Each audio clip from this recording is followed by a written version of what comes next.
Dober dan, moje ime je Dušan Rutar in začenjam tretji video z področja pozitivne psihologije, ki je namenjen kasnejšim delavnicam, s katerimi bomo poskušali vplivati na blagostanje nas samih in občestev, ki jim pripadamo.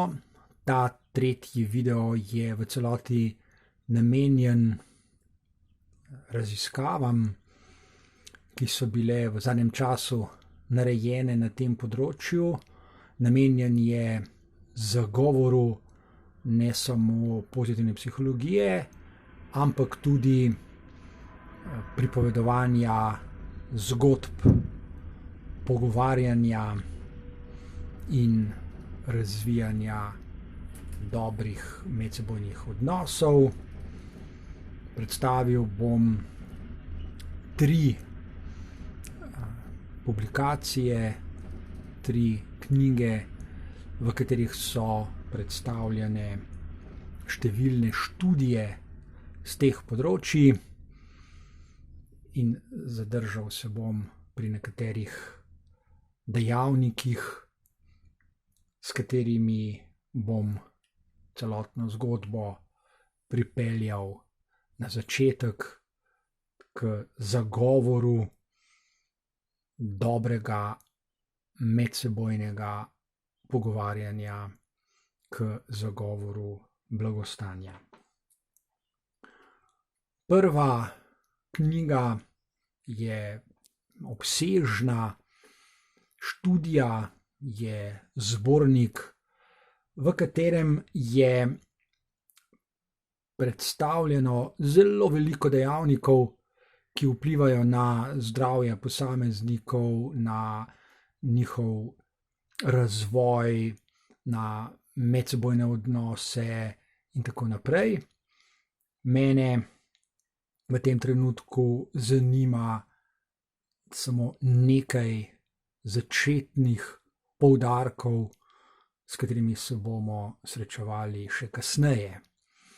Mislim na premik v razmišljanju, ki pomeni na kratko 4 zadeve. Tega, kar je na zaslonu, vam seveda ne bom bral.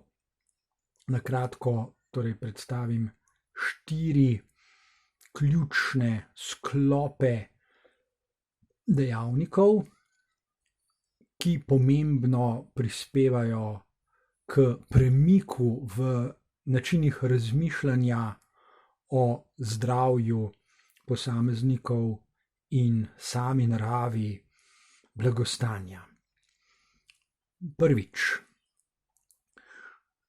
Sodobne raziskave potrjujejo velik pomen premika od poudarjanja pomena posameznika, ki naj skrbi zase in za svoje zdravje. To je premik k drugim dejavnikom, ki pomembno vplivajo na samega posameznika. Namesto, da smo torej pretirano osredotočeni na enega človeka in na zahteve, kako naj skrbi zase in za svoje zdravje, je pomembno uzreti tega posameznika znotraj širšega občestva. Je pomemben vpogled v dejavnike, ki neodvisno od njega vplivajo nanj, na njegovo zdravje in njegovo blagostanje. Drugič, prav zato je veliko pozornosti raziskovalcev namenjeno tveganim družinskim okoljem, dejavnikom, ki poslabšujejo kakovost družinskega življenja. Večina posameznikov živi znotraj družin, zato je zelo pomembno, včasih pa kar ključno, da razumemo, kako družinsko življenje lahko celo onemogoča in uničuje posameznika in njegova prizadevanja, da bi živel zdravo in da bi skrbel za svoje blagostanje.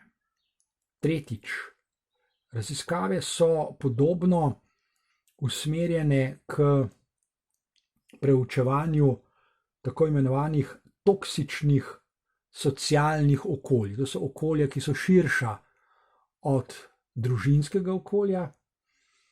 Toksična socialna okolja, prav tako kot tvegano družinsko okolje, lahko zelo pomembno vpliva na posameznike in preprečuje njihovo skrb zase, zmanjšuje realne možnosti, da posamezniki skušajo povečevati lastno blagostanje. In četrtič, veliko študij je namenjenih tudi preučevanju najširših dejavnikov družbenega okolja, zlasti nepredvidljivega družbenega okolja. To je okolje, na katerega malo vplivajo posamezniki, zato pa pomembno vpliva sam sistem sodobnega kapitalističnega življenja, ki ustvarja nepredvidljive krize in spodkopava ne samo socialna okolja, tudi družinska okolja in na koncu vpliva na vsakega posameznika. Druga knjiga raziskav, še bolj obsežna, je ta, katere naslov je Na zaslonu. V tej knjigi naletimo na veliko število študij, ki nam povedo, kaj vse, kateri dejavniki vplivajo na blagostanje občestev, družin in posameznikov. Kljub temu, kar sem rekel na začetku tega videa, je naša pozornost lahko in mora biti usmerjena tudi posameznikom, seveda v luči objektivnih podatkov, ki jih imamo na voljo, in raziskave se tega preprostega spoznanja tudi držijo. Naj zato na kratko samo povzamem nekatere ideje, ki jih je dobro imeti pred seboj, ko razmišljamo o blagostanju posameznikov in se sprašujemo, kdo sploh je v položaju, da poskuša skrbeti zase, za svoje zdravje in blagostanje. Zopet ne bom bral tega, kar je na zaslonu. Številke so več kot zgovorne, seveda bi jim lahko dodali še številne druge, vendar to v tem trenutku ni tako zelo pomembno. Kot rečeno, se kljub temu lahko posvetimo posameznikom, sebi na primer, in razmišljamo, kako razumeti blagostanje, zdravje, zadovoljstvo, celo srečo posameznikov v luči še enega premika.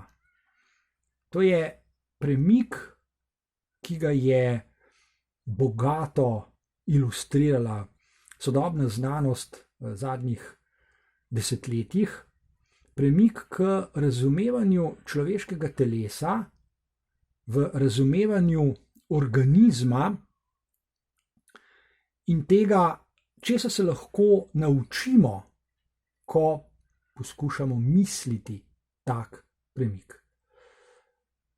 Premik je torej v načinu razmišljanja o posameznikovem telesu. Človekovo telo ni pasivni dejavnik, odvisen od drugih od njega neodvisnih dejavnikov, ampak je inherentno, torej po svoji naravi je aktiven, kar pomeni, da zmore zelo veliko. Človeški organizem je zmožen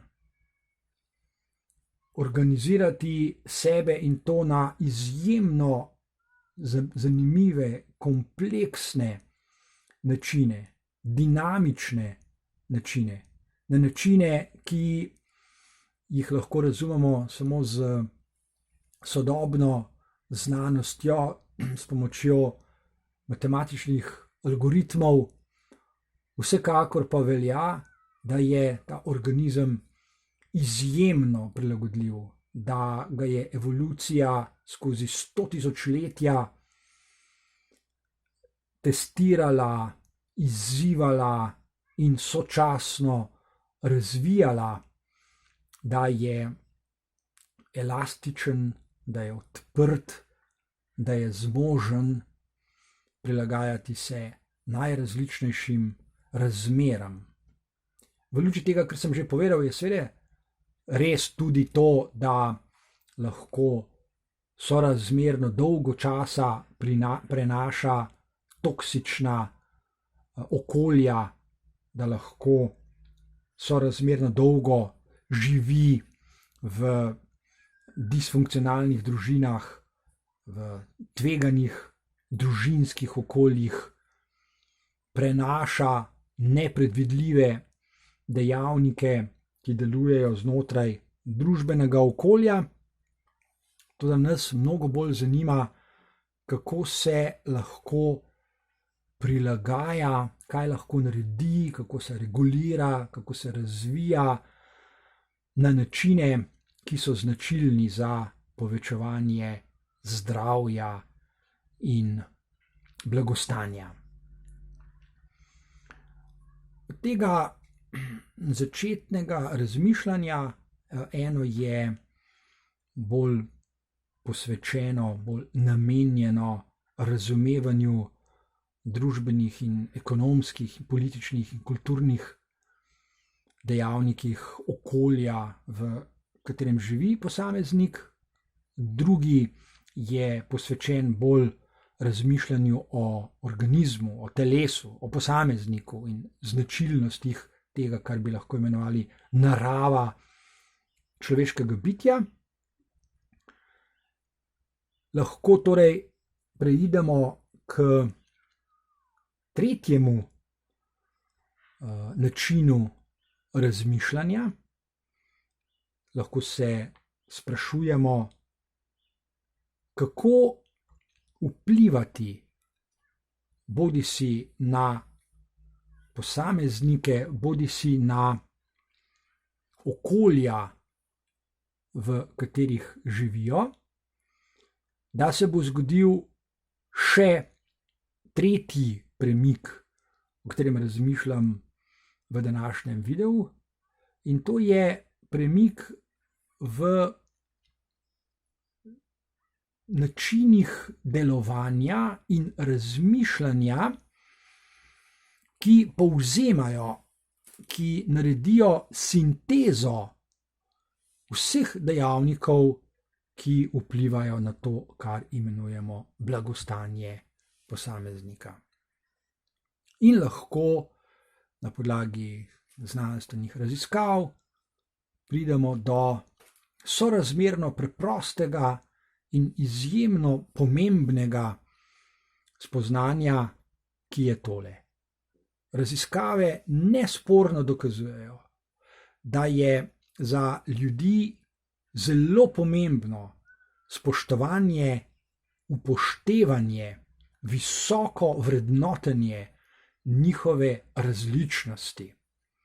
Ko govorimo o različnosti, lahko uporabimo še eno drugo besedo, in to je pluralizem. Raziskave torej potrjujejo, da je takega pluralizma, da je različnosti veliko v okoljih, v katerih velja to, kar je zapisano na zaslonu. Kar pomeni tudi, da različnost med ljudmi ni nekaj danega, ni nekaj, kar preprosto obstaja, zato ker smo pač ljudje različni, ampak je tudi nekaj, kar ljudje ustvarjamo, kar negujemo, za kar skrbimo. Pluralizem je torej nekaj, kar lahko ustvarimo in na ta način povečujemo lastno blagostanje. Obstaja zanimiva povratna zanka, ki jo ta izjava ponazarja. Od posameznikov, od različnih posameznikov, za katere velja tudi to, da skrbijo vsak zase, da skrbijo drug za drugega, pridemo k ustvarjanju pogojev za razvijanje pluralizma, različnosti, drugačnosti, ki prek povratnih zank vpliva nazaj na blagostanje občestev in posameznikov. V tem smislu se počasi vračam k našim delavnicam, v katerih se bomo posvečali zlasti naravi, logiki in učinkom pripovedovanja dobrih zgodb oziroma dobrega pogovarjanja. Lahko bi rekel, da se bomo ukvarjali s tem, kar imenujemo pomen umetnosti, vpliv umetnosti na blagostanje posameznikov. Ena od pomembnih tehnik, ki se je razvila v zadnjem času, je tista, ki je zelo blizu našemu razumevanju narave dobrega pripovedovanja. Razvila jo je novozelandska pisateljica Anna McKenzie in v angleščini se imenuje Applied Fantasy. Lahko bi rekli, da gre za rabo fantazije, domišljije, za katero je zmožen vsak človek, in sicer na poseben način, ki zajema dejavnosti, kot so pisanje besedil, pripovedovanje zgodb, razmišljanje o umetnosti, o glasbi, o filmih, o kipih, o vsem tem, kar ustvarjajo umetniki. Lahko torej sklenem, da bodo naše dejavnosti umeščene v ta širši okvir, ki ga imenujemo umetnost za blagostanje. Vplivi takega delovanja, takega ukvarjanja z umetnostjo so, zopet se naslanjam na raziskave, številni, napisani so, našteti so nekateri seveda na zaslonu, in mislim, da je vsak od teh učinkov zopet izjemno pomemben za posameznika, ki se ne želi prehitro postarati, ki ne želi, da bi se možgani prehitro polenili, ne želi kognitivnega staranja onkraj tistega, kar se nam tako ali tako mora prej ali slej zgoditi.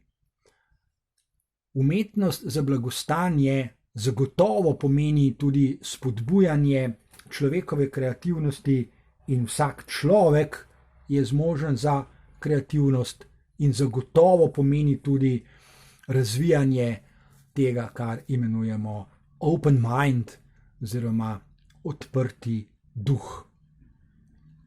Vse naše delavnice, ki bodo sledile tem kratkim teoretskim in znanstvenim idejam, bodo namenjene prav temu.